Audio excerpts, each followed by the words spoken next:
दोस्तों, आज हम बात करेंगे डिलिमिटेशन की, जो भारत के डेमोक्रेटिक सेटअप का एक इंपॉर्टेंट पार्ट है।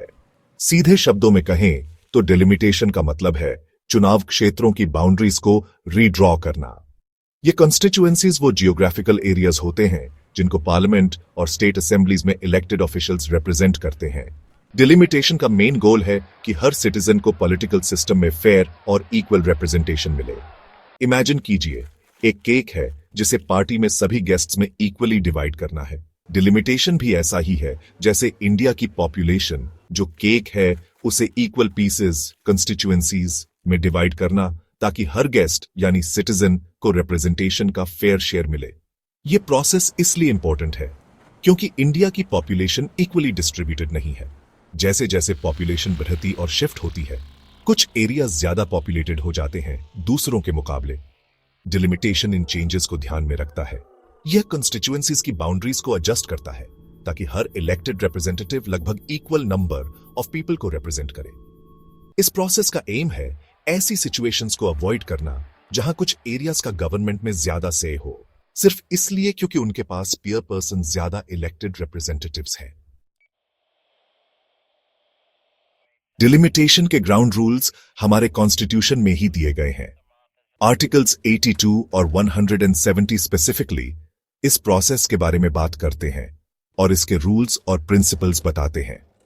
आर्टिकल 82 कहता है कि पार्लियामेंट हर डिसेनियल सेंसस के बाद एक डिलिमिटेशन एक्ट बनाएगा। यह एक्ट डिलिमिटेशन कमीशन को पावर देता है कि वो लेटेस्ट पॉपुलेशन फिगर्स के बेस्ड पर लोकसभा कंस्टिट्यूएंसीज की बाउंड्रीज रीड्रॉ करे। आर्टिकल 170 वहीं स्टेट लेजिस्लेटिव असेंबलीज के डिलिमिटेशन पर फोकस करता है।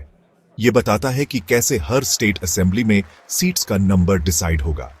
यह प्रोसेस स्टेट की पॉपुलेशन साइज को कंसिडर करता है ताकि स्टेट लेजिस्लेचर में प्रोपोर्शनेट रिप्रेजेंटेशन रहे। कॉन्स्टिट्यूशन इसलिए डिलिमिटेशन के लिए लीगल फ्रेमवर्क प्रोवाइड करता है। यह इंश्योर करता है कि प्रोसेस सिस्टमैटिक और फेयर तरीके से हो, इक्वल रिप्रेजेंटेशन और डेमोग्राफिक बैलेंस के प्रिंसिपल्स के हिसाब से। डिलिमिटेशन कमीशन डिलिमिटेशन प्रोसेस में सेंट्रल रोल प्ले करती है। यह high power body delimitation commission act के अंडर एस्टैब्लिश की जाती है और कॉन्स्टिट्यूएंसीज की बाउंड्रीज रीड्रॉ करने के लिए रिस्पॉन्सिबल होती है। इसमें एक रिटायर्ड सुप्रीम कोर्ट जज, चीफ इलेक्शन कमिश्नर और कंसर्न स्टेट का इलेक्शन कमिश्नर होते हैं। इंडिया में अब तक 4 डिलिमिटेशन कमीशंस बन चुकी हैं और हर एक को उस टाइम के सेंसस डेटा के बेस्ड पर कॉन्स्टिट्यूएंसी बाउंड्रीज रीड्रॉ करने का काम दिया गया था। पहली डिलिमिटेशन कमीशन 1952 में सेटअप हुई थी, जब इंडिया ने अपना कॉन्स्टिट्यूशन अडॉप्ट किया था। उसके बाद कमीशंस 1963, 1973 और 2002 में बनी। हर कमीशन ने इंडिया के इलेक्टोरल मैप को शेप करने में क्रूशल रोल प्ले किया है। उन्होंने कंट्री के चेंजिंग डेमोग्राफिक्स को रिफ्लेक्ट करने के लिए कंस्टिट्यूएंसी बाउंड्रीज एडजस्ट किए हैं। 2026 का डिलिमिटेशन सदर्न स्टेट्स की चिंताएं। इंडिया एक और डिलिमिटेशन एक्सरसाइज के वर्ज पर है जो 2026 में स्केड्यूल्ड है। यह अपकमिंग डिलिमिटेशन 2021 सेंसस पर बेस्ड होगा और इसने काफी डिबेट और एप्रीहेंशन पैदा कर दी है, खासकर सदर्न स्टेट्स में। सदर्न स्टेट्स जैसे तमिलनाडु, केरला, आंध्र प्रदेश और कर्नाटका ने इस डिलिमिटेशन के पोटेंशियल इंपैक्ट के बारे में कंसर्न्स एक्सप्रेस की है, खासकर अपने पॉलिटिकल रिप्रेजेंटेशन पर। ये कंसर्न्स इस फैक्ट से स्टेम करती हैं कि सदर्न स्टेट्स में पॉपुलेशन ग्रोथ कंपैरेटिवली स्लो रही है नॉर्दर्न स्टेट्स के मुकाबले।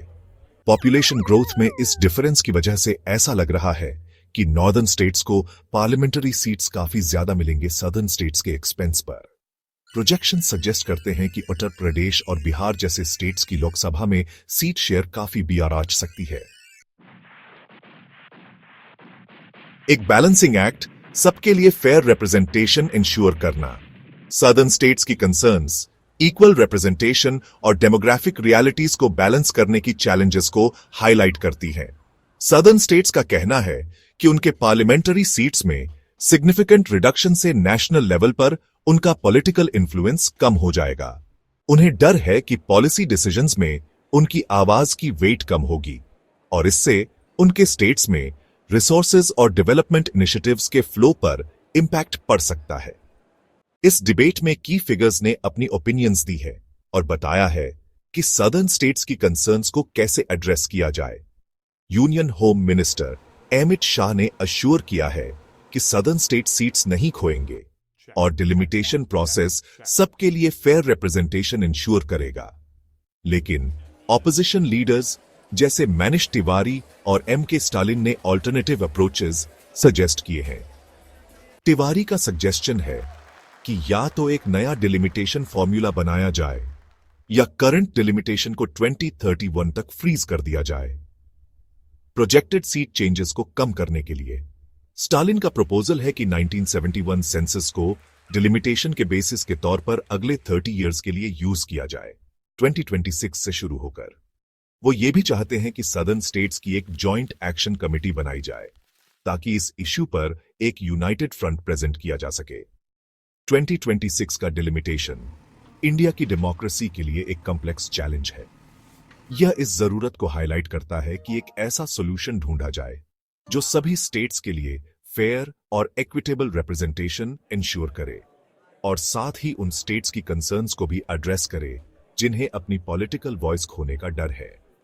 यह डिबेट इंडिया के डेमोक्रेटिक प्रोसेसेस को फाइन ट्यून करने की ऑनगोइंग एफर्ट्स को हाईलाइट करती है ताकि कंट्री के इवॉल्विंग डेमोग्राफिक्स को रिफ्लेक्ट किया जा सके और पॉलिटिकल सिस्टम में इंक्लूसिविटी इंश्योर की जा सके।